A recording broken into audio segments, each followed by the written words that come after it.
अगर आप मुझसे पूछें कि वो कौन सी एक चीज़ है जिसका पूरा पाकिस्तान दीवाना है, तो जवाब सिर्फ एक ही है, अंडे वाला बर्गर। ये ऐसी रेसिपी है, ये ऐसा टेस्ट है जो हर किसी को पसंद आता है। इसीलिए आज हम घर पर स्ट्रीट स्टाइल अंडे वाला बर्गर बनाएंगे। अस्सलाम वालेकुम फ्रेंड्स, कैसे हैं आप सब? I hope you all are doing great. अगर आप पहली दफ़ा मेरी वीडियो देख रहे हैं तो चैनल को सब्सक्राइब ज़रूर कर लीजिए और बेल आइकन को भी प्रेस कर लीजिए ताकि ऐसी तमाम इजी और मज़ेदार रेसिपीज़ आप तक सबसे पहले पहुंच सकें। और यहाँ मैंने अंडे वाला बर्गर बनाने के लिए सबसे पहले लंबे वाले 2 बन ले लिए और इन्हें सेंटर में से कट कर लिया। अब आप चाहें तो गोल बन भी ले सकते हैं, लेकिन मार्केट में तो भाई लंबे वाले बन से ही बनाया जाता है अंडे वाला बर्गर। और अब जनाब पाकिस्तानी बर्गर हो और उसमें प्याज, खीरे और टमाटर ना हो, ये तो हो नहीं सकता। इसीलिए हमने इन तीनों को भी फ्रेश स्लाइस करके बर्गर के लिए तैयार कर लेना है।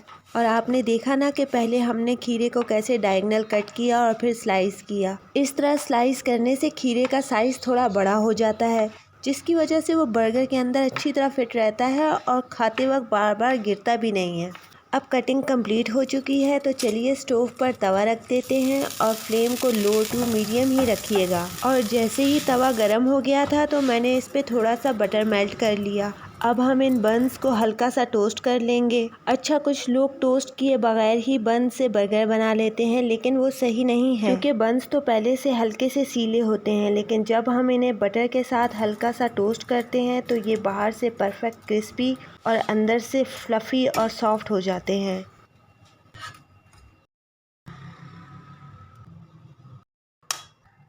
और अब मैंने ले लिए हैं 2 अंडे और उन्हें क्रैक करके उसमें थोड़ा सा सॉल्ट ऐड किया है और फिर एक फोक की हेल्प से उन्हें अच्छी तरह विस्क कर लिया। अच्छा, मैंने अंडों में चिली फ्लेक्स यानी वही अपनी कुटी हुई लाल मिर्चें और थोड़ा सा ज़ीरा भी ऐड किया है।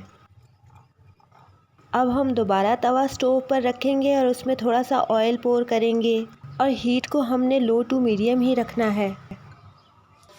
और जैसे ही तवा गर्म हो जाएगा उसके ऊपर हम ये अंडों वाला मिक्सचर डाल देंगे। अब हमने अंडों को फुल कुक नहीं करना है, बल्कि जब ये हाफ़ डन हो जाएंगे तो तब हम इनके ऊपर बंस रख देंगे। अब बंस रखने के बाद हम इन्हें 2 मिनट और पकाएंगे और फ्लेम बंद कर देंगे। बस आपने अब अल्लाह का नाम लेकर इन्हें पलट लेना है। और अब हम इन पर लगाएंगे टोमेटो केचप। और ये सॉस जो आप देख रहे हैं ये ग्रीन चटनी है, इसमें हाफ़ मायोनीज़ है और हाफ़ ग्रीन चटनी है। अगर ग्रीन चटनी की रेसिपी आपको चाहिए हो तो उसका लिंक मैंने डिस्क्रिप्शन में ऐड कर दिया है, आप वहां से देख सकते हैं। अच्छा, अब हमने layer by layer cucumber, tomatoes और अनियन रिंग्स को सेट कर लेना है।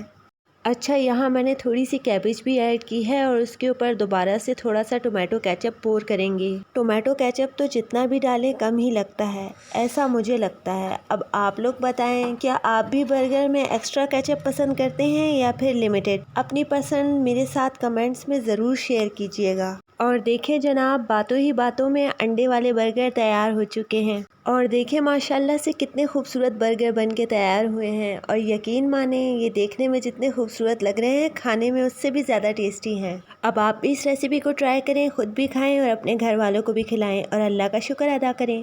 And don't forget to subscribe my YouTube channel Masala on fire. Allah हाफिज़।